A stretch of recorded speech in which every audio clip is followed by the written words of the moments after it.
I think, like I said, I think the talent level is amazing. I think the best thing it could probably tell young players, and just because we hear stuff when we're recruiting, and because we've talked about it from a situational standpoint, you've got to learn both sides of it. You've got to learn how to block, and you've got to learn how to defend, even if I'm not 6'4", 6'2".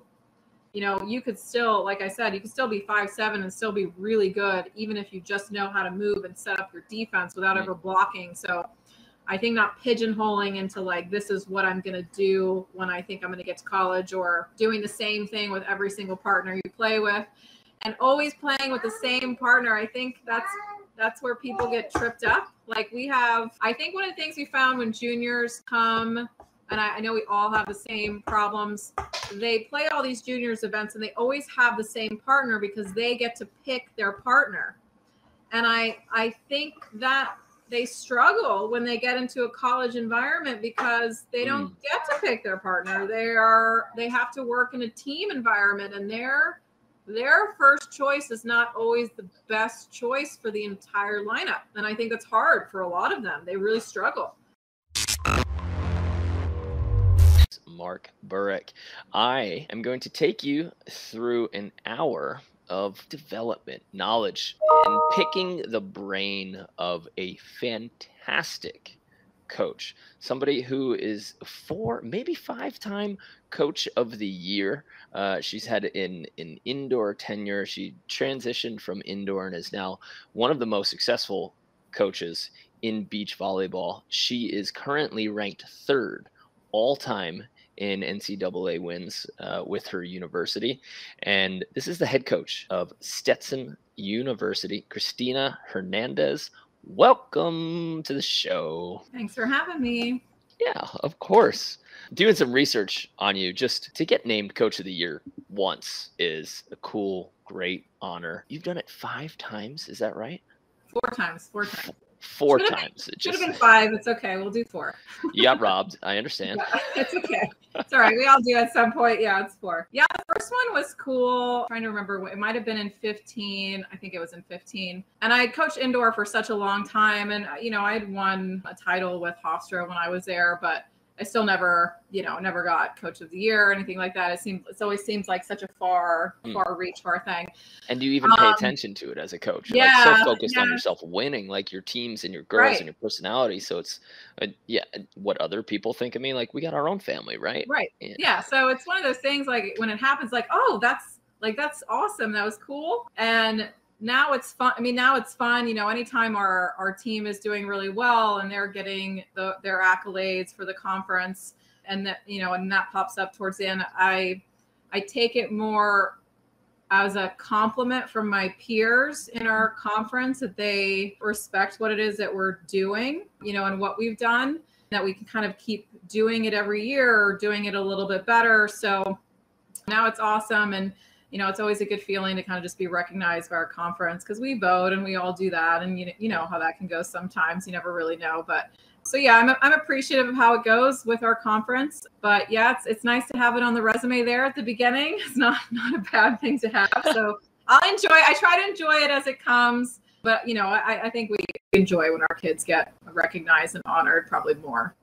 Yeah, I'm kind of predicting that, you have your family every day. You're focused on, how do I help this kid get better? How do I help this kid get through schoolwork and practices? And you see the work that they put in, that sometimes we forget our own work and what we're doing behind the scenes. And you don't do it for recognition.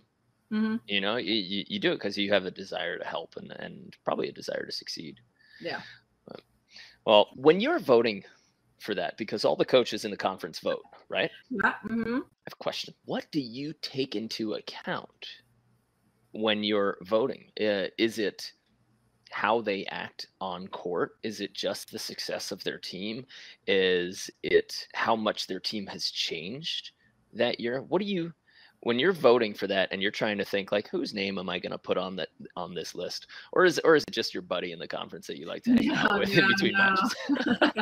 Yeah, I mean, I think we're all pretty, we've all been in the same conference for a while, so I think we're all pretty close. But like, for instance, like I think Florida Gulf Coast in our conference had a lot of transformation this year. I thought that they really grew and got better and really were competitive within the conference, outside of the conference. So that was an easy one because, I felt like Chris deserved it, because they kind of went from, they just elevated their program so much within that kind of that snapshot. And they had a lot of new players and younger players and kind of a mix of old and new. So, it was nice to see that. But I think it's always trying to look for that is like who has really, like you said, transformed from one year to the next and maybe not done it with, a loaded senior class. And like I said, he kind of had a sprinkle of really young kids. And so we know that they're going to continue to get better and be really good next year as well. So I think all that's exciting. It's, how you can kind of keep reinventing your team from year in and year out and how you're constantly changing and how much better you get.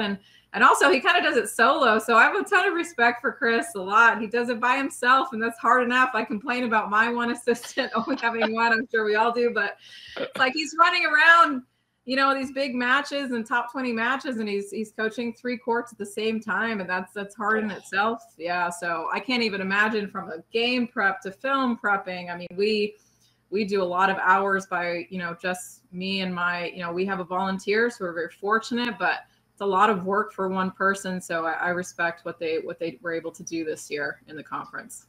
Nice. It's always fun thinking like, what do coaches expect the most? And to me, I don't know, when you said, it's not a senior loaded class. If I were to look at a senior loaded class that would be like the most successful, to me, I would say that coach now deserves every accolade because when they came in, they weren't that good. That group of 4, I always kind of look at the way our country is run. And I say, like, you give one guy 4 years to make massive change. And we barely give like college football coaches 4 years. Yeah. Sometimes it's like 3 or 4.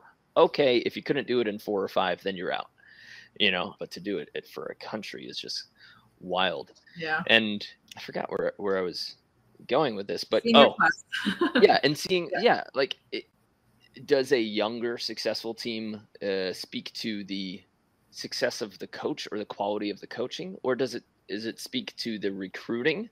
And is that just an asset that the coach has that you're like, you know what, he deserves coach of the year because he was a great recruiter?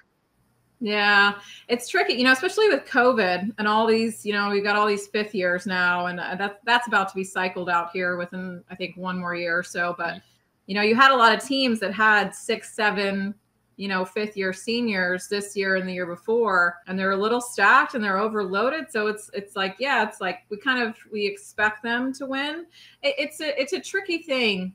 Like you take Grand Canyon, who got, National Coach of the Year, Kristen, she had, I think, a couple of transfers, nothing massive. And, she lost a couple that transferred in herself, but, they had a great season and they kind of were mixed with having some upperclassmen and some new freshmen and some sophomores. So, they made a name for themselves and kind of made a dent. So I don't know. I think it's just, for me, it's always more of the surprise, like who really did something that was just a little bit unexpected, because I think sometimes we always expect the same teams to do well. We always expect, and I think the way the game is growing, that's going to happen less and less. I mean, you look at Georgia State with all the upsets they had in the championship, and that's fun. Like, that's why basketball is so entertaining, because, it's the talent level is becoming more even, and everybody's a really good coach, and everybody that's there knows what they're doing. And, now you're just trying to see who can, kind of keep their nerves there at the end and finish those matches. So I feel like when the sport first started, it was just like, yep, that's, it's USC and UCLA were like on an island over here with Pep kind of by themselves, and they were just untouchable. And I remember they had everybody, and the whole crop of coaches. Like currently, there's what is it, 80%, maybe 70% of the NCAA coaches are like current or former NCAA AVP players. Yeah. It's like this whole crop has just been pro, and the girls that they're training are going to be able to wipe the floor with them because of just like the coaching they've had. You know, all those players, they barely had coaches. You know, all of us, people our age, like the coaches who are leading right now, it probably took us a while to find a beach volleyball coach, if we even did. Yeah. So now the next generation of coaches is going to be having trained as a player since they were 10, you know, every single day, and the evolution that's going to come in 10 years, it's going to be sick, I think. No, I know. Yeah. You know, we're watching club practices right now, and there's, you know, 10 and 12-year-olds over here practicing. I'm like, wasn't even thinking about that when you're 10. It's like, what? You know, and they're training with like Patty Dodd, and it's like, okay, I'm sure by the time you get in the next couple of years, you're going to be pretty good. So it's fun. And I think the sport's just going to keep kind of growing and evolving. But I think constantly seeing new teams kind of pop up and be surprising is awesome, because it just means that we're all getting better and that our sport's going to get better. There's better teams. The better, at the end of the day, the more competition we all have with each other, the better it is for our sport in general. Yeah. In terms of so I've got a few questions that just came to mind. I got to keep them in the back of my head.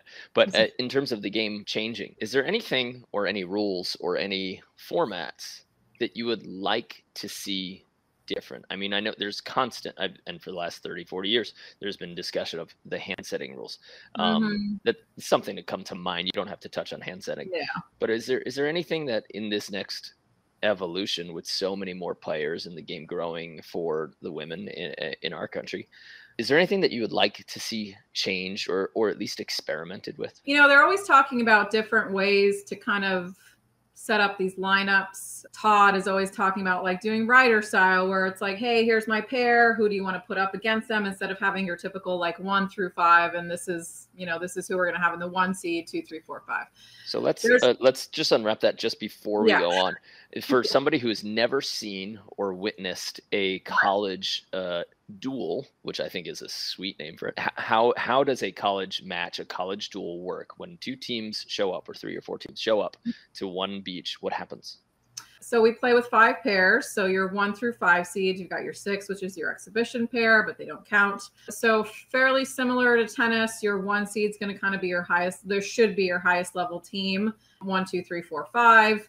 And then you've got to win three of those 5 matches to be able to win the duel. So a lot of 5 matches happen at the same time in one day, or like, you know, scattered. Yeah, a lot of them are staggered. You know, we've done both, and obviously the national championship, you know, all 5 teams play at the same time. And then other places, you know, you can go in 2 rounds where your 4, 5, 6 may play first, and then your 1, 2, 3. So kind of different ways to do that. But I think there's a lot of discussion if that's the best way to kind of match up. And I think it's more because I think the level, like I said, the levels change so much, where like our 1 and 2 seed could probably interchange a lot. And sometimes our 3. I think there's a lot of mixing. And I do think there's some 1 seeds where it's like, yeah, they should, that is definitely where they should be. But I think once you kind of get down there's a little bit more balance. I do think 5s, you know, they're not your lower level team, but they are your, you know, considered your 5th seed within that lineup. They tend to be a little bit younger, maybe a little bit smaller. But are you supposed to game it? Is this a coach by coach situation where some people like, well, yeah, you win the duel, so I got to game it. Like I will put my 1 seed as the 3 seed instead to make sure that I take the bottom 3 matches. So there's a lot of rules and structure within how to make your lineup. You're supposed to do it by ability first. So you have to create your lineup by ability. But then there becomes gray area, because you can move your seeds up either 1 up or 1 down, like within a day or within a weekend, except for conference championships, NCAA championships. You also can insert an alternate anywhere. So if somebody wasn't in the original lineup when you had your first game of the season, so let's say, you know, we're playing FGCU and we start with 1 through 5, and then we've got 5 kids that are alternates off that weren't in the lineup. I could take one of those alternates and insert them anywhere in the lineup. I could insert them at a 1, I could insert them at 2. So that gives you flexibility with it. So again, it's supposed to be done from an ethical standpoint where you should have, again, viability, but you still have all these ways where you can kind of, you know, when you're an FSU and a TCU and your kids that are not playing are just as good as the kids that are in the lineup, your alternates are really key for you because they're just as good, where I think when you don't have as many players as that, your alternates are not going to benefit you. There's so many tricky ways. So there's more talk about is how we line everything up really the best way to do it, or is if we walk into a weekend and again, we're going to play FGCU, I'm like, hey, here's who we're going to put for our 1 seed. And then they base it off of that, who they want to kind of match up with that team. And you keep going down all the way through. Is that the best way? I don't know. There's like, you know, floaty things around it, but it's not really kind of taken on more life beyond, you know, a few kind of outrageous ideas. So I think for now, that's probably the structure it'll stay at. Okay, so you're not allowed to game, and does that become somebody from the outside's judgment? Like, is it complaint based between the coach, like, sandbagging a little bit, and you get the dirty look, and then you look at a ref or a judge? Yeah, so the refs unfortunately don't get involved with it. We can protest it, but you still have to play the match. So we play it. I think people have gotten better about it. I think it, you know, before when some of the rules first came out, people would still do it. They would do it anyways because he just got slapped on the wrist and nothing would really happen. So it was kind of like, what's the consequence of me doing this anyways? And now, you know, you can put in like a formal challenge with the NCAA committee, and then they look at those when it comes time to like figure out bids and who's going to go and, you know, all that stuff. So I think that has helped kind of regulate it a little bit. But, you know, when you have the ability to kind of move your lineup with everything, and I think, again, the more balanced teams are, it's really hard to like decipher, is that player really supposed to be there or not? So I think the more players that have the teams that have larger rosters, that becomes kind of hard to like justify because they have a lot of talent. So, you know, who am I to say that that's not supposed to be at their seat? Because there's so many things you don't know. You don't know how that kid practices. You don't know if she's really lazy. You don't know all those things. You're kind of just judging like, oh, she should be there. It's like, well, you don't know the whole background of it. I mean, she may hate watching film. She might be really difficult to coach. I mean, there's so many other things that go into play there. So, but I think there used to be back in the day some moves where it was like, come on, that's just really like, you know, you shouldn't move your 1 seed to the 4, or like all of a sudden your 1 seed's at the exhibition and your exhibition's now playing at the 1 seed. So like she's limping. She was limping all week, and now she why weren't they in the lineup in the first place of their exhibition? So I think this year was fairly good, besides a few instances that, you know, we kind of hear chirped about all the time. But I think for the most part, everybody's trying to be as ethical as possible when kind of making their lineups now. Okay. Yeah. Do you, is there a way that let's put it this way? What factors play the most important role for you when you're trying to decide who plays together? Do you allow your team to just go wild, wild west and say pair up? Or are you like making people play with them? And then is it their individual ability? Are there certain players like, Karch who can just, or I guess now Phil Dalhauser, who can just win with anybody? Is it relationship? Is it their individual ability? Or is it the chemistry between individuals and trying to pick up on that? How do you look at that? It's all those things, because I think it's different for every pair. I mean, I'll take my 2 seed, for instance. There are 2 defenders, and we randomly threw them together one day because a bunch of our blockers were out for the day for practice. So we just threw them because they're too good to play with kind of some of our lower level players. So we're just like, we'll just throw you guys together. And it was instant. Like we instantly saw the chemistry from them. It was just beautiful watching them play together. Just like, it's not difficult to figure out. And you're like, okay, we have to put them together. When you say chemistry, do you mean like their connection, talking and cheering for each other? Or did like the nature of the set and the hit, were they matching each other's timing and flow? Yeah, it was just the flow. The flow of the game was so easy. And they had, never practiced together really, because again, they were just two defenders. They were neither really blockers, but they were so good at peeling and lining up and taking responsibility. That's what I mean. Like, we just threw them together. They started playing and all of these things just clicked for them without a lot of effort. So that, and they became our 2 seed and they're really competitive. I mean, they were 22-9. I might be off with that, but they were huge for us and clinched a lot of duels for us. And they're, 5'7" and 5'8", a 2 seed, but impeccable ball control and defense and just really 2 smart athletes. But so that was easy. They were one of the first pairs that we put together. And it was just a random, one-off day where we just couldn't do anything else. That shouldn't be undervalued, right? Because like I see so many like defenders where I've played really well with guys my size and probably better just because the flow of their set or where they needed to be, that's where I wanted to put that ball, and they like without words understood the positioning and how to create timing for me, and I the same for them. Whereas you keep trying to find this big blocker, and there's such a that's a smaller field that you're looking for, and it just a lot of times it doesn't match up just because I hate their hand sets, I hate their bump sets, whatever. Like, yes, it's a set, but there's a feeling where it's like, that's the one that I want to hit, and how to put it there every time. Yeah, honestly, I think we have one pair like that every year where it's just like, and Annette was our primary blocker, and she's maybe 5'6" on a good day.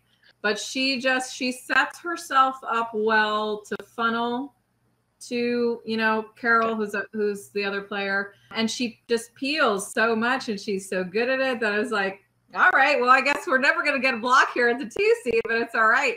And she didn't. I don't think she might have gotten one block the entire season. But again, and they're both hand setters. So again, their ability to just kind of move and flow offensively and do a lot of fun stuff. So, but yeah, I think that we have a pair like that every year. They're just, and we love those pairs because they're not easy, but they're the ones where we're like, oh, okay, that's the good one. And then everybody else, we kind of we'll either kind of decide who our kind of top 4 are, and we'll try and pair them together and see if it works. A lot of it is chemistry.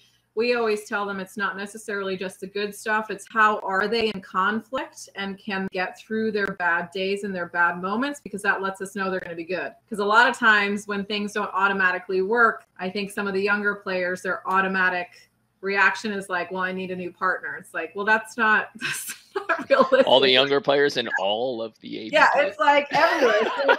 Oh, yeah, I don't like this. What's my solution? I'm just gonna get a new player, a new partner. It's like, yeah, that's not real. Welcome to the AVP. It's miserable. Like, I wish more of the pros stuck together. The whole the rest of the world is like, I don't understand how you guys play literally with a different partner every single tournament, or like every 2 or 3 tournaments. So like, how do you even improve? And now I see that, I understand it, but there's also like a huge field and everybody's on that little bubble, and there's just too much ego, honestly. Yeah, a lot of it is ego. And I would say the same for ours. It's like, you think you should be playing with this person, where it's like, just focus on the one that you're with. So yeah, a lot of it is their ability to deal with conflict, the flow of the game, how they communicate.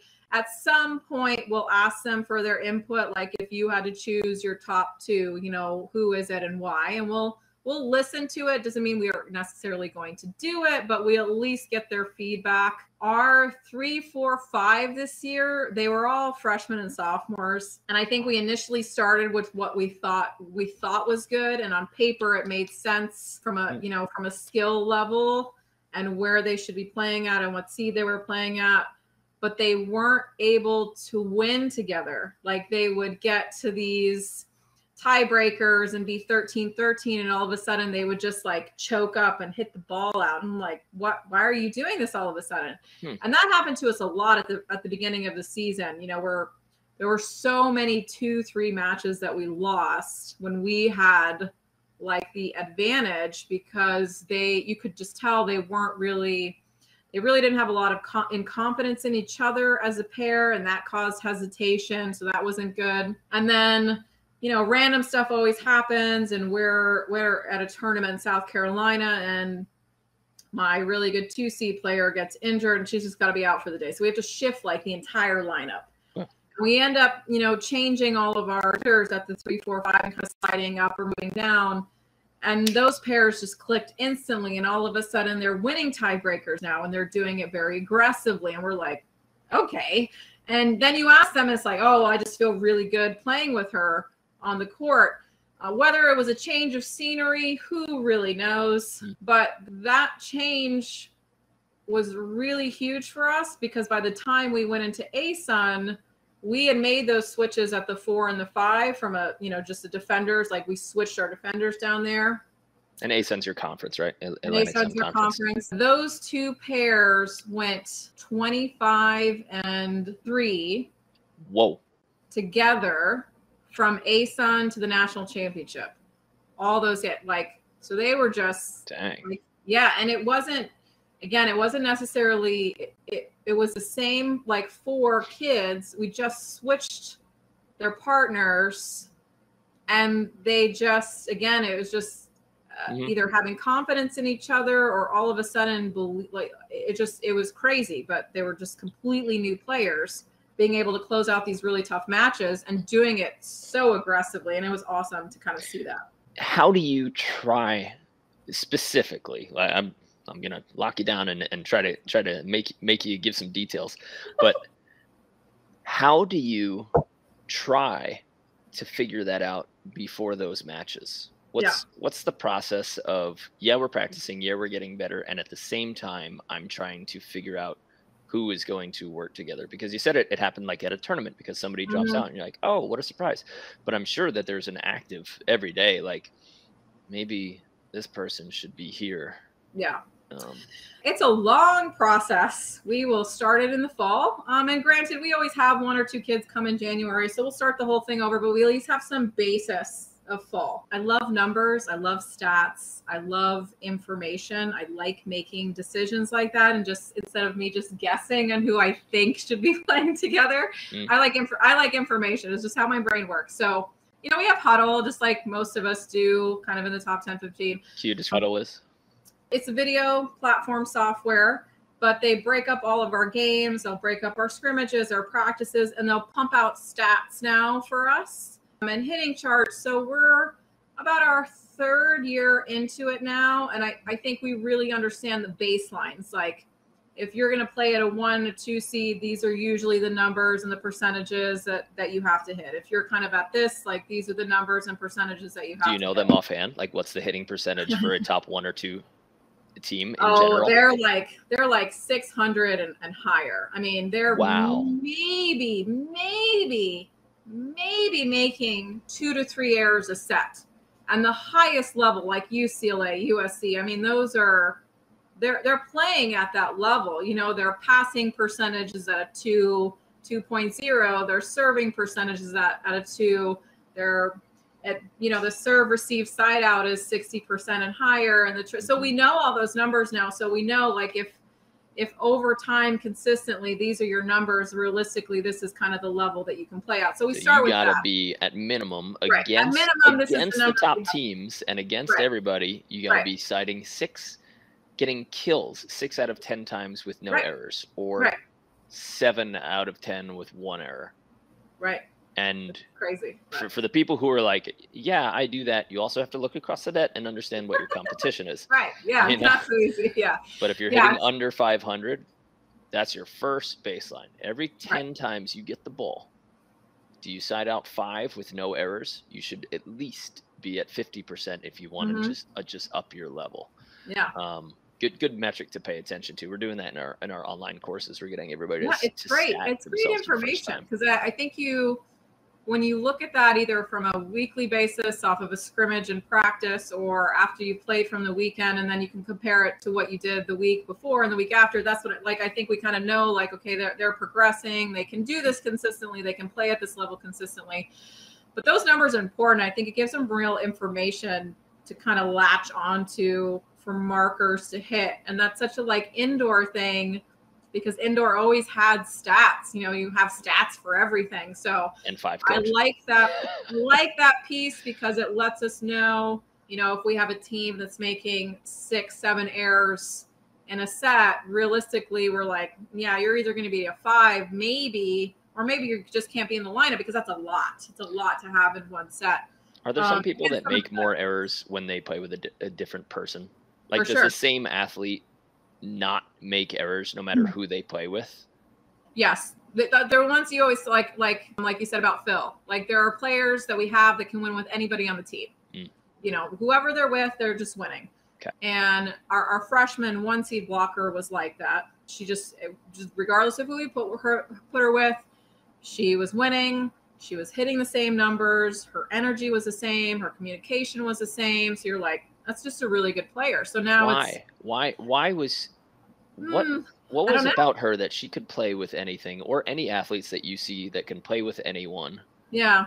I think feet to ball? Is it that technical? Is it emotional? Do they make their partners feel good, or are they just neutral? You know, do you see in the conference any similar qualities behind those people? I think that they make people better. I think they find how to win with whoever they're with, and I know that's tough.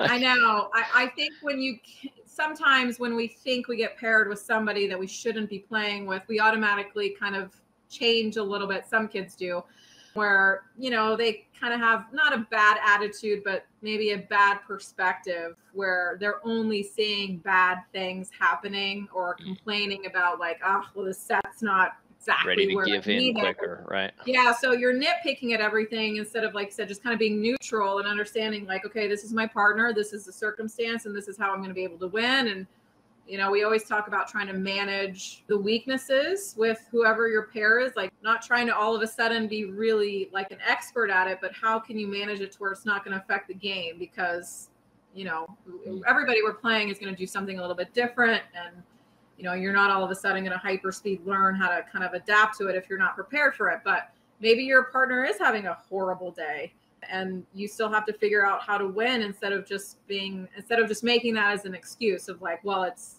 because she wasn't playing well.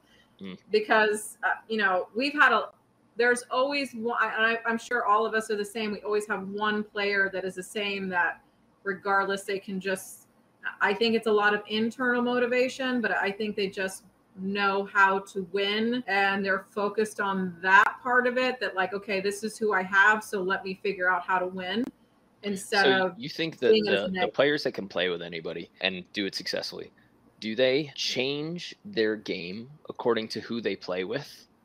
Or... No, I don't think so. No. Interesting. No. They might. So they're not like chameleons in terms of playing style. Yeah. They might take on more responsibility, but it's not like they all of a sudden start optioning because that person can't side out, or, you know, whatever it is. But I think that's the thing. I think their game doesn't morph. I think that they play the same style of game with whoever they're with, where another player, again, might have not a great reaction to the partnership. And that because they're in that emotional state already, they then change their game unknowingly, because they're not in that flow of that state of mind of just playing.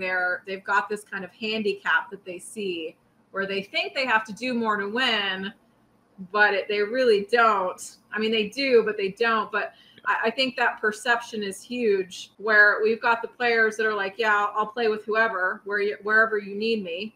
And we know we can plug them. And then there's some where it's like, they really can only play with that person because they just don't do well with anybody else. And that's tough. And we always tell our players, like, the more people you can play with, the better. It only opens up your availability. So we go through all of that in the fall, and we mix them up, and we have them play pairs tournaments and duels. And so we always track all their wins and losses with their and as pairs, because we want to be in a position to where when we do have injuries, because honestly, it happened to us probably 2 or 3 times this year, where somebody that was a significant player got injured and we had to shift the lineup. We don't want them to panic. I don't want to panic. I want to have already looked at all of the options that we have and know that, like, okay, if we plug this in here, we're still going to be as competitive. So we do that in the fall to make sure, like, okay, so-and-so can play. This is her best option. This is option B if we have to. And then we have them play together a lot, so that when we do have to make those changes, they're prepared for it. It's not a shock to them. And we did that a lot this year. And I think our team did really good in handling that this year because we had prep to be able to play with at least 3 different people should the scenario happen. Good. And I think the teams, you know, you take FSU, they're probably a perfect example because she's using her lineup really strategically. That's Brooke, really right? well. Brooke, yeah. Yep. And they've got a lot of really good talent, you know, that's not playing, but they change their players and pairs a lot kind of at the lower seeds. And it's really hard to scout because you never know who you're playing. Like you're like, I thought she was going to do this and she didn't do it. So we have to prep them for that. But I think she uses that to her advantage because her team is used to doing that a lot. And I think it's kind of just an MO that just, you know, we never know. We always walk into FSU being like, okay, this is a lineup we scouted, but we very well know this is probably not the lineup we're going to play because she can match up because she has, you know, she has so many players off. So that's a different kind of strategy, but it's a long process and it's trying to make sure that I don't get stuck in one thing that I think should be happening because I think our ability to change quickly is why we end up being so successful towards the end because I'm not afraid to pull the trigger. If something's not working, it's like we can't, you know, if we can't keep doing the same thing and expecting them to all of a sudden figure it out at some point. We give them time to figure it out, but at some point we have to kind of change it, especially when they're so young and they're fairly similar in talent for the most part. They all have different strengths. But I think, again, their ability to adapt and be flexible is probably the most important part of it. But I know we all take a long time to do it. We always talk right before season and everybody's like, I have no idea what I'm going to do. You know, I have no idea what the lineup's going to be. I have no idea who really knows what we're going to do right now. But it's fun. I enjoy it a lot. That's probably one of my most favorite parts about it is trying to figure all that out because – you know, and I don't coach NCAA anymore. I used to coach indoor, and we went through it with 6 and 7 people. You know, where we had like best friends on the team who are setters, and they're competing for the same spot. But NCAA beach volleyball to me right now, it seems like Survivor, like the show Survivor, where you figure out like how to form an alliance, and then there's all these emotions involved with like, well, I can either be better or I can be good with her, you know, and hopefully you're doing both. And then you're wondering if coach is going to split up your best friend and now she's off the island, you know, like it's crazy to think of the emotions that those players have to go through when you're making those decisions. And really the only thing that they can do, as far as I see it, is be adaptable, right, and play well. And then you have to follow, you know, the leader's lead, and that's it. And if you can do those things, if you can support your team, if you can do everything that you do right, and you're adaptable as hell, you're in a good spot for life on Earth. Yeah, for sure. Yeah. We always tell them it's like your reaction to it is one of the first things that we look at because I think we in reality know, like maybe beyond the 1 and the 2 and maybe even 3. There's going to be a lot of change, a lot at the bottom, even if we're just trying to match up from a physicality standpoint, or, you know, maybe we have one defender who's better at digging shots rather than I mean, there's so many things down there where it's like, if we can match up a little bit better, we can. So their reaction to it and just their ability to play with, we have had pairs together that couldn't stand each other outside of it. They were all Americans. And they played together for 4 years. I was like their marriage counselor, but they were so incredible together. They just were so hard-headed that they constantly were thinking about like who else could they play with. And we would try it. We would try it out. Yeah. And then we would be like, it's not as good. This is why you have to be together. That was that Swiss team from back in the early 2000s, 2 Swiss guys that did not get along, literally not a single word to each other the entire match. They no high fives, no nothing. I think their father was coaching them, and they were brothers, and they hated each other. But they're in the Olympics. I had a pair, and they're 2-time All-Americans, and they would peel out after all the games. They would just peel off from each other, and then I'd have to bring them back at some point. And I get it, but you guys are literally like 25-3, so just figure it out. Like, you guys will be all right. I like kind of, you know, later in my career, I'm kind of looking at that. Like, yes, I want to play with the great players, but then there's also still like, there's some players that you kind of just don't want to play with, even if they are good. You start looking at it, and we don't really make anything for beach volleyball. You know, there's not like a ton of money, so it's not like, well, if I put myself through hell, then at least I'll get a championship and get $1 million.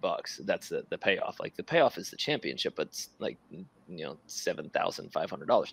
So looking at the relationships, I'm starting to look at like, who am I going to enjoy myself with? Yeah. You know, who am I going to like relax, be able to hang out with them, travel with them? And sometimes I'm cool hanging with somebody who doesn't talk at all, because like I'm a lot less talky nowadays. And sometimes it's like Kurt Topple was one of my favorite partners, and that guy did not stop talking, but it was always like kind of interesting and fun, and he's hyper intelligent. So even though he wouldn't be my typical, like, it's a little too talky for me, it was always interesting and funny, and he would make random friends wherever we went in the world. And so it was, you know, he became one of my best friends that season we played together. And you always keep trying to find that emotional balance of, is it worth it to play with a better player, and how much better are you going to be? Right. If it's just, it makes life sucky. Yeah. Sometimes it's not. Sometimes, depending on your goals, it is. And you have to take that into account. What's my goal? Why do I play? Why am I competing? Why am I signing up for a tournament? And then take an assessment of who you want to play with and who you should play with. Yeah, fun stuff. You mentioned a little bit, and I do want to get into kind of physicality, but in terms of, you had one person who you said maybe digs shots better and maybe digs hard driven ball. Could you give me, and I'll ask you to search your brain for, you know, it's imaginary, but I want you to think of somebody in your conference, like one team, and then just, without mentioning them or your team, just say the strategy and why you would use it. Could you just pull one of your strategies for the players who are listening and are trying to, they hear about strategy, and as far as they go, it's serve the person who can't hit as well. And that's like as deep as they go.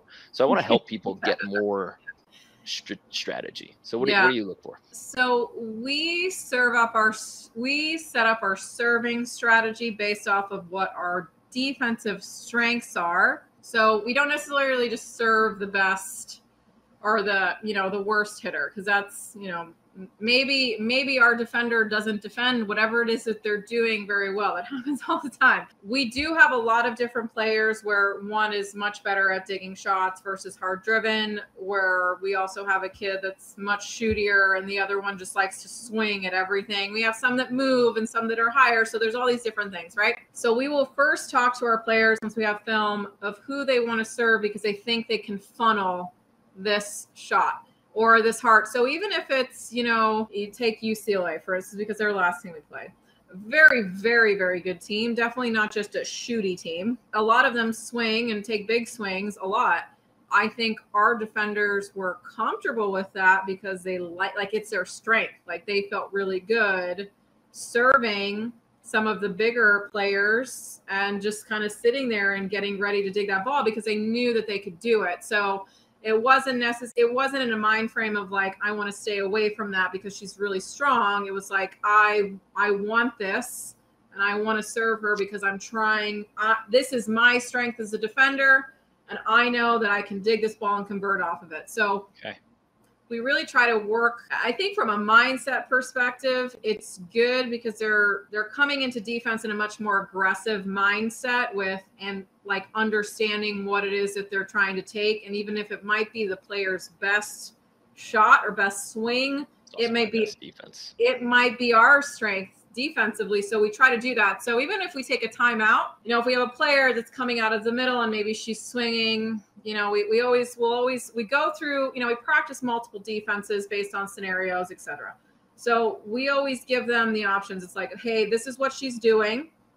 We're going to serve her here, and this is what she's going to do. We can either do this defense, or that defense. And we let them decide what they're going to do because they're confident in that decision with like, I know that if she's going to do that, I can run this defense and I'm going to dig that ball. So we give them those options based off of how we've trained them, and that their decision comes off of them knowing that this shot or swing, their best way to defend it is by running this particular defense, where maybe our 2 seed, their strength is very different from what our 4 seed is. So we have to give them that flexibility of not just, if I were playing, I would run this because this is how I would do it. It's understanding they all have different defensive strengths. So, you know, again, if this is this player's strength and we know she's going to do it, I defensively know that I can run this particular defense and I'm going to dig this ball more likely than not. And then that, you know, takes her kind of her strength away. So we always try to take the strength away from the player more than hoping that somebody's going to make an error or hoping that somebody's going to miss hit, because I think that, like, obviously the higher levels you play, the higher teams you play, they're not going to make those errors. They're not going to do that for you. You know, it's going to be a side out match and you have to find the defensive breaks where you get them. So we try to do that in a much more aggressive mindset, but we do try to match up sometimes with our 4 and 5 defenders because they're fairly similar from a skill perspective, where there are a lot of 5 seeds we play that are just very shooty. And we have a kid that just loves running around and can dig 5,000 shots no matter what. Like, she's just like everywhere. It's like, do it. So we'll match her up because we know that that's her strength. Whereas our other defender, yeah, she's going to get a little lazy on the high line sometimes, but she can dig a hard driven ball so well. So we'll flip like that because so many players like that. There's so many players that are fantastic shot diggers, but if you just, you know, blast them, you're fine. And vice versa. Like they will lip you if you unload. And then as soon as you hit a high line, they're just frozen. They didn't even move. And it's like, and you have to, why would I swing here? Right. Yeah. And it's the same thing when we have, you know, when you're on the offensive side of it, it's, are you going to play into that defender's strength? Are you going to kind of get into, you know, a little match there? Because we have this, like, everything wants to swing. And I'm like, hey, I get it, but she's digging every ball. So it's just not the thing to do right now. I think there's one team we play who their defender, and she's frustrating. She is a run around, like she's everywhere. It's like, girl, what am I going to do with you? I have no idea. Is she jukey or is she just low, very read and very quick? She holds, she's not jukey, but we don't see her. Like, she moves really late and she does it very smoothly. But in the same breath, we know that if we don't swing first against her, she's just going to do that the whole game. And then she'll give up, you know, the couple of hard angle swings that you do because it's not affecting the match enough. So that's the thing. It's like, okay, if you have a defender like that, you have to establish your hard swing, or they're just going to constantly be on the move. And same thing if you've got a defender who likes to dig, you know, the hard driven attack. It's like, if you're not establishing those shots, she's just going to sit there and she's going to give those up because it's not going to affect the match enough. I actually really like playing jukey players because I feel like they give up a lot. What do you think they give up the most? Do you think they give up hard driven the most, or honestly, they move too early so it actually makes them easy to see? And a lot of it is probably more, not that it's not an effective defense. I think it's probably those players just don't run it effectively from a timing perspective, especially at the college level. You just give it away. Your position it's like tiny bit too early. Yeah, we played one kid who juked like 5 times, and I was like, you're making me tired just watching you. I don't even know what you're doing. It's like, what are you digging? So but over time, that's distracting. I mean, so there's bad about that. But over time, it's like, if you never think they're going to sit still, then you just decide, you know what, screw it, because they're too hard to keep track of. So I'm not going to try to shoot anymore. I'm just going to hit. And maybe that would help lead them into your blocker, but only if you're good at juking and actually making plays. And like, because the people who move around and then they finally flash in one place, but it's too early, then it becomes a joke for a hitter with vision. You know, I think that early move, it's so many people don't know that they're moving early and completely just making it easy on the attacker. Yeah, we like playing those players.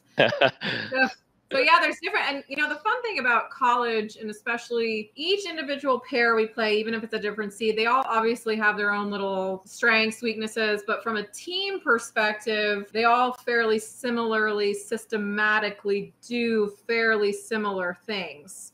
Okay. We train team system a lot in that way, in preparing. That way, if there is a change at a seed with maybe a player we hadn't scouted or whatever, we know for the most part from a system standpoint that they're going to fall under the same umbrella.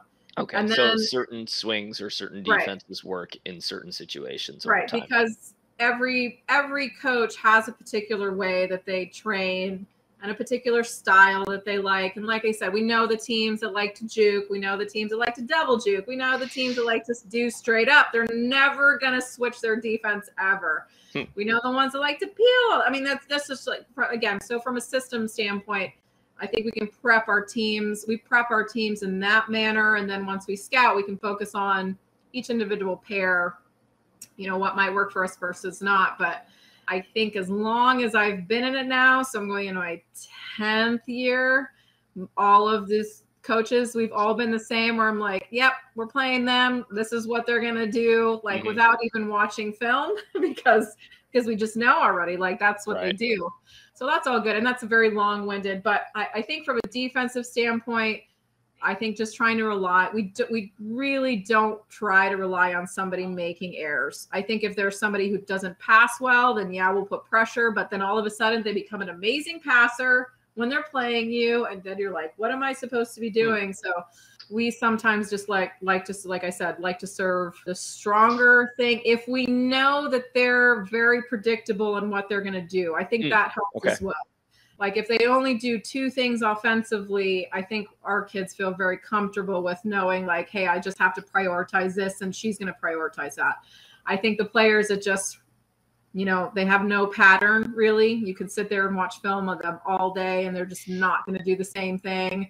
And they run, multiple sets and they do multiple things off of multiple sets. Those kids are hard. It's like, no, let's stay away from her because okay. So you go to the people that have the fairly predictable offense, like the hard cross and high line people. Right. It's that's easy. There are those players that those are their only two shots, and all right, and that's all we gotta worry about. Yeah. We can peel and we can sit in the cross. Right. Yeah. Let's make it Are easy. there any serve locations that you've seen over your career that if we serve this, 90% of players hit this? That's hard. Trying to give the listeners just like one Yeah. thing that they can do that they can predict for most of the teams. I think each team, like I said, I think each team has a passing predictability based on hey, we're going to serve them all in the seam, because if we serve them in the seam, I'll take for instance. So there was one team we played. We knew if we served them in the seam, they were going to run behind and they were going to hit a high line. That's what they did. So we tried to, very simple, right? It's just not a very good team as well. They were in the top 10, but it just like we knew we could execute that serve. And then again, if they were going to go behind and hit that high line, we, from an option, our defender was either going to wait and then run down the line, or we were going to peel line. So those were, what we're going to do. So to defend the high line, do you have a preference to defend the high line, peel, or run the very late four? Depending on if our blocker is a very good peeler on that ball, or again, we talk to our defenders first. It's like, are you comfortable running that down? Do you want her digging that ball? So which one do we want to do? So we kind of give them those options of like, hey, this is what we're going to serve. This is what's going to happen. So what defense is the best for us in terms of that? Because there are some peelers that we have, like I said, our 2 seed that I know they can peel all day and funnel that ball. And some other blockers, I'm like, no, I think you should stay up there and stay away from that. Just let your defender do their job. So I think it changes based off of, again, a situational. But I think when you can find those patterns with a particular pair or partner or team, where it's, again, like we can see it because we have so much film and we can cut it up and we can see all these patterns, where from a team perspective, we're like, oh yeah, let's serve that because they all do the same thing. Okay. I think short serves, we've really tried to do more of this year because I think it jams people up a lot, and they can, again, I love short serves. Yeah, it's very, very predictable, where if they're probably only going to do this one particular thing based off, even if they are passing it, you know, we're going to do that. So again, it's how can you isolate that to make that player very predictable instead of them giving them you might be serving them deep in that corner, but that might be their best, you know, they're practice that all the time. They know how to move off of that corner. And they hit more variable shots. Yeah, more variance, and it makes it harder to read. So we always try to find the serving spot that limits the predictability because that helps us defensively. Do you find it all the time? Sometimes, but I think we've gotten fairly good at it. And again, a lot of it comes off of your ability to execute the serve. We can talk about serving short all day, but if our players can't execute it, then it's worthless. Right. Yeah, you serve short and they always high line and cut. And we have terrible chasers and overhand diggers. Yeah, that's like great. So it has to make sense for what your strengths are. And then if you know you're going to funnel that and you know it's going to be predictable, it's because it's coming. We're trying to dictate more of what we're trying to get on the other side. Can we do it all the time? No, but if we can, you know, again, like 30-40% of the time, get the ball we're trying to get, then we're in a really good position from a transition conversion standpoint to be able to convert more and win that little battle there. So that's what we kind of try to focus on. Hey, all things being equal with two players, you talked about you had your double defender team that did magic. Would you put is there a rule that you use for who's going to be the net protector peeler? Because our audience has a lot of BAAA players, and I am on a mission to help them understand that they don't need to block, so that they should be peeling more. But then a lot of them, you know, in the beginning, they get confused over who should be up, when should be up.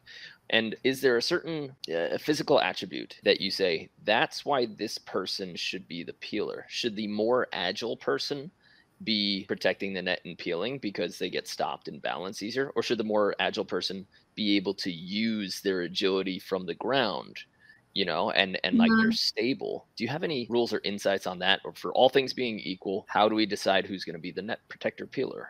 Yeah, everything is always well, because it changes, you know. So like if I take my 2 seed, primarily Annette was because she was a better peeler. She was more comfortable and when deciding when to peel versus not. And she felt like Carol was better at running down high lines. What made her a better peeler? Was it her overhand digging ability? Was her ability to get stopped? Definitely overhead peeling for sure. Okay. Like okay. So slaps, pokies, tomahawks. Yeah, everywhere. Like just so good. Could dig the balls overhead. Just, you know, again, like agile. Her timing of it was really good. And she's small. And even if people knew that she was going to do that, she was still going to dig and funnel the ball. But then there were some teams we played where maybe they really challenged her on the peel and it just wasn't working. And then we would switch sometimes and have Carol peel because she was better at digging that particular player or that particular team. Okay. So it's gone both ways. We always try to morph into what's happening with the game. But again, we've prepared them both ways because it depends on who we're playing and how that player is how we're handling what that player is able to do. Because again, nothing is ever the same. And there will be some instances where maybe they were split blocking and Annette was just not playing defense very well behind Carol on the block. So we would just be like, hey, you're going to serve, but you got to run up this time because we're at 13-13 in the third set and we need to play into your strength. So I think it always changes. Sometimes you could be a great defender and like somebody has a weird arm swing or the way their wrist hits the ball. And it's like you're a great defender and they don't match your skill set or your eyes. And you're like, I don't know why, but I can't dig this person. Yeah. And I think at that point you have to change what you're doing. And I'm not saying everybody can block and everybody can play defense, but I think that if you're playing, like you said, a very kind of equal skill set, you have to try it at some point because what's the worst that's going to happen? Because that you might be defending that person better. You might be lining up on the block better. You might do better on the peel than your partner normally does. So what's that point for you? How long do you wait? You know, you come in, you've already said you come in with a defensive strategy. We haven't even talked about offensive strategy yet. But at what point in the game do you tell them? Because I think players give up and they say, you just got to feel the game. And I'm like, No, that's like, And- a pro who's been playing for 30 years or since he was born saying, Yeah. giving some passing advice that you're like, that's not actually what happens. That's just what you think happens and you're bad at describing it. Do you allow them to feel the game, or do you say, hey, this is when we reassess? Yeah. Or is there a percentage that happens? How do you do that? So our rule of thumb is always 3. If the same ball is happening 3 times, we at least have to change our defense. It may not necessarily be changing who is blocking, who's defending, but we need to change our defense. It's not working. Now, we in try a row? Yes, in a row. Like the 3 same kills thing or 3 of the same swing? 3 of the same swing. If 3 of the same, if it's happening 3 times in a row, like say we've peeled 3 times and that person's hit the peeler 3 times, or scored versus a peel, even in a different direction 3 times, then we should be changing our defense. We can go back to it, but we need to show something else instead of losing the same thing. So wait, Coach Hernandez, you don't just change your strategy after 1 kill from the other team? Yeah, I know. So there's 2 different things. One, we focus on our side out. And so we know that if we're siding out well, we need to focus on that first. And then eventually we will get the defensive break, because we know that the teams we're playing are going to side out. It is unrealistic for us to assume that we're going to defend every single ball. It's not real. If we focus on trying to defend every single ball, then we lose focus on our side out, and then the game gets away from us super fast. Interesting soundbite right there. Yeah. So if we're going back and forth, in the beginning of a match and it's just ping pong, we want our players to be comfortable in that state with just like, we're just playing the game right now. Mm-hmm. And then eventually we'll get the ball we need in transition, and then we'll score that point and we'll get a little bit ahead. So we try to find those little breaks, but it's also with the understanding we have to be patient with our defense, to where if this is the defense we've decided to run and it's not working, we'll keep changing it until we find the thing that is helping us funnel it better. And that takes a great deal of patience, instead of just like deciding that you're going to change serves all of a sudden, or you're going to serve the different person. I think if you're not going through all of your scenarios with that particular person, you could change everything before you find that break. In the fact that, okay, now I found the serve that's weak for her. I found the ball I can funnel. So do you change your defense first, or do you change the serve location first? Serve location. Okay, so your first checkpoint is like, all right, we know that we think she's going to do this, so I'm going to serve here because I think that will be her predictable shot. And then if we're not digging her, then we're like, all right, we're going to stay on the same player, but we're going to see if she becomes predictable when we serve her in X spot. Right. So you don't just like change your play call randomly. You don't just say, that's not working, let's serve the other person with a no plan in mind other than serve the other everything person. Has to be planned. So like I said, when we take timeouts, it's like, hey, this is what she's doing. Here are 3 defensive options that we haven't done that we can do. And then again, they decide what works off of them. If nothing is working, then we'll switch, serving the other person. Seam is always a good starting point if nothing's really working, because seam jams up a lot of people, or they start setting out a system. And I love short seam, short sideline. Seam, I think you can always go there. Seam is always, it's always our like default of like, okay, let's just serve there because we can't find anything that's working. But we do focus on our side out tremendously, because I think you can get wrapped up in defense so much and feel like you have to win every point there, but that's not what's winning you the game. You will get your breaks. It's emotionally taxing to do that. Yeah, it is. I get so mad every time the other team scores a point. I see so many players do that. They're just like, God, we lost another one. Hey, if you wipe the floor with them, it's going to be a 21-17 game. That means that they'll have earned 17 points. If you get pissed off for every single one of them, like you're getting it fired up 17 times, calling yourself a failure, when if you look at the scoreboard after their 17 kills, you crushed them. Like 21-17 is a good score, Right.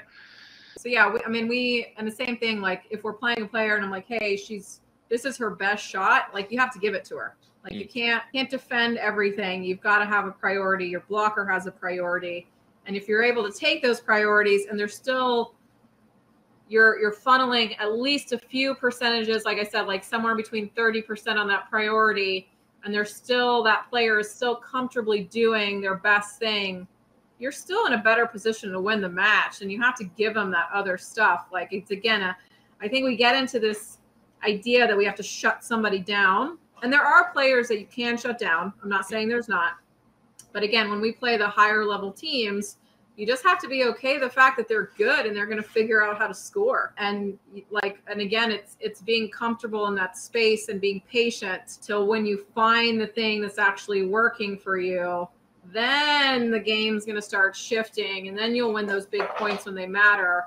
Instead of getting so flustered at the beginning of the game, it's like, I think that's the difference between like me in like my early 20s and me now. Like, I'm fine now with not pulling away 14-14, 15-15, 16-16. Like, let's go.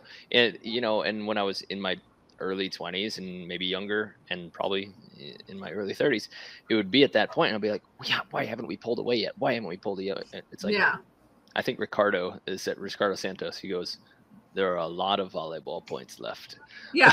There's a lot. Yeah. You have to be so comfortable in that space. And we are. And I mean, I say that, and that's how we coach them. And we, you know, we don't take a timeout and get flustered because they're not digging this ball. It's, you know, it's not relaxing. But no, it's comfortable, right? You're right. It's right. It's not relaxing, but we always tell them, he was like, just wait for the break. Just wait for the break. Like, just wait for the break. Just be patient and wait for the break. You'll get it.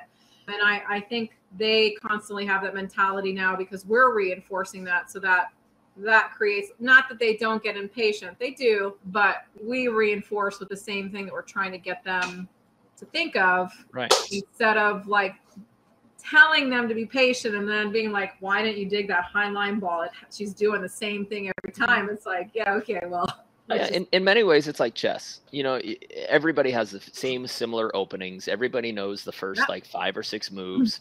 Mid game gets like kind of into the weeds, and then end game is where it actually happens. Yeah. You know, where you've discovered all of their moves and you've kind of set yourself up enough to now is the kill. But there's a pace, there's a stage to the game, and it's not, I need to win this match now. It's not 1-1. I need to win this match now. Right.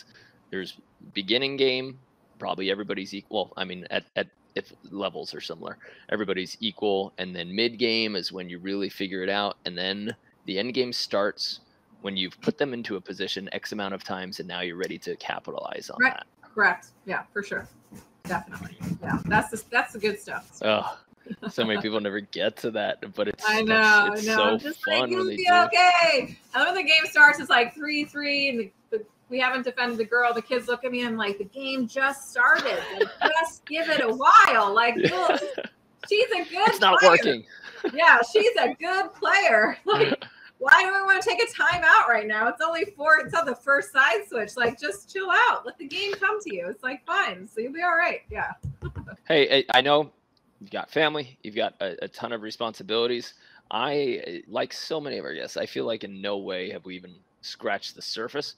But at the same time, I feel like this episode was, in terms of how I look at another player, how I look at my team, how I understand the flow of a game. This had to be probably our most influential in terms of playing for players. Definitely best episode we've had in that. Incredible to talk with you, and I hope we can do it again soon. Yeah, for sure. It's been awesome. Really dive in, because we didn't even talk about like offensive selection or any of that. So much fun stuff. I know there should be like, I think the hour, it's probably easy to listen to, and you know, to choose an episode that's like an hour and 20 minutes, but really there's hundreds of hours that you could talk about and dive into and understand. And I think young coaches as well, they try to take all of their knowledge and try to put it into somebody immediately, like in one practice, and it's like, well, we got to go step by step. So I think if you'd like to come back on, that's what we'll do with each other. We'll just take it step by step and peel each little bit of your knowledge. Eventually get to our offense eventually. Yeah. No, this has been fun. It's been great. Hopefully we helped. But yeah, I think the thing is like everything is, there's no like one thing or one particular answer. I think everything is, like I said, so situational and so different. I think all of the players are different, but we definitely try to operate in like, what is this person's strength and how can I use that to our advantage, rather than trying to focus on the other team so much. Because then, like you said, it's a chess match, but it's like, what side of the chess match are you on? Are you the one being the aggressor, or are you trying to constantly react? And we don't want to constantly react. We want to be the aggressor in how we're moving. Yeah. Or you could be like a spider that lays the trap. You feel like you're a victim. Oh, look at me, look at me, look at me. Snaps you. Yeah, for sure. Cool. Well, is there any last kind of parting words or advice that you would have for either players who are interested in coming to your university or in college in general, players anywhere, or club and future collegiate coaches? Do you have any advice for any of those sets of people in particular, or all of them? That's a lot. That's a lot of different flex. Yeah. Let's start with players who are coming up.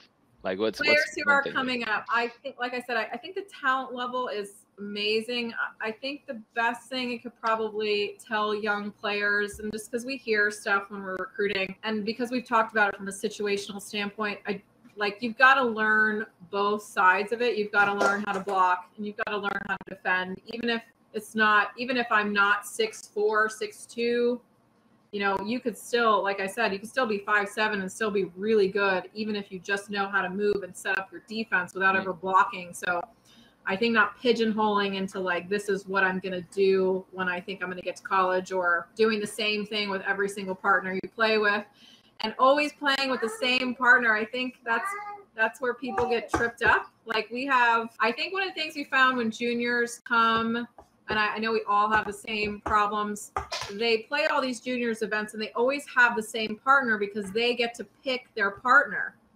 And I think that they struggle when they get into a college environment because they don't get to pick their partner. They have to work in a team environment, and their first choice is not always the best choice for the entire lineup. And I think that's hard for a lot of them. They really struggle.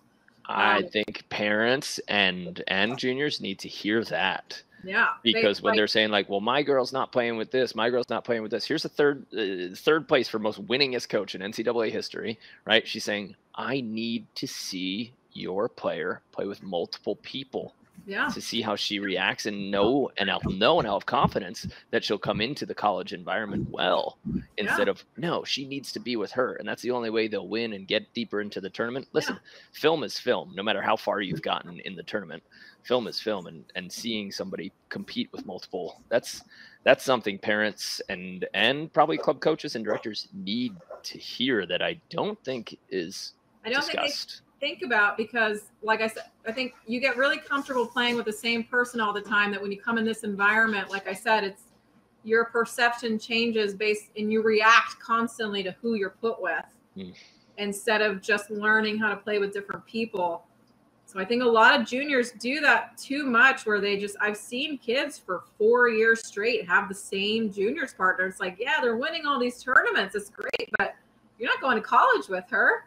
The likelihood of that, you're not going with her. So kind of setting yourself up for failure because you don't know how to operate with anybody else besides her. And it's not that you don't know how, it's just you haven't had to. It hasn't been a challenge for you to learn different personalities, play a different role, because you don't have the best blocker or you don't have the same defender, whatever it is. So I think learning that in the juniors and doing that more is important, because it sets them up better for college. A lot of freshmen struggle when they first come because of the team environment, and they're not prepared to operate within that.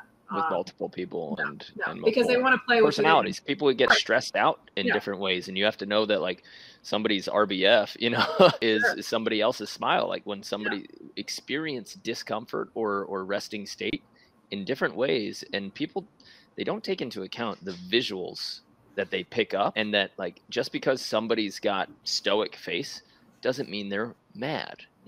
Just because somebody's clapping and supporting doesn't mean she's feeling confident at that time. And you have to understand how to be, I think the moral of the story is to be versatile.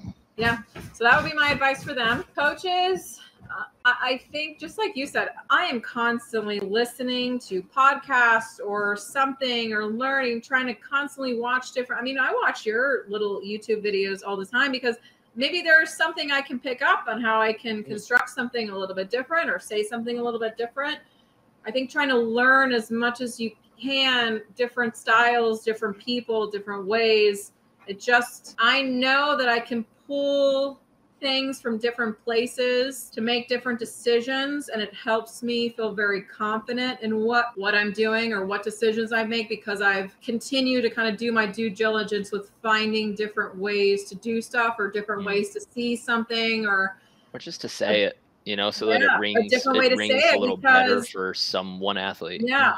I have so many international players, and some of them are like, I have no idea what you're talking about. They're like, I just don't understand the word that you're saying. So I have to find some other way to say it, even if it's a nonverbal, or I have to get better at drawing. Like, I had to draw everything out for her because she just, like, the language barrier. So I'm trying to find different ways to say something, because everybody responds differently. And it's not changing your personality, is just changing the cue word that makes sense for them, because it can be everything. And then what was the other group? For the people who are playing, you know, just playing and love to have fun, but they definitely want control and want to be better. Yeah, it's the same thing I said with the juniors. I think you've got to absorb, and you've got to try to learn.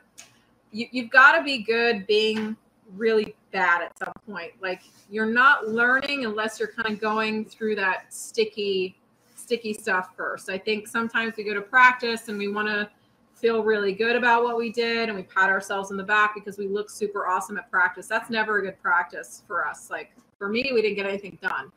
So when we're really good at something, we're constantly adding another layer to it of challenge, whether it's focusing more on precision, on, you know, a percentage of, like you said, 6 out of 10, we focus on that a lot.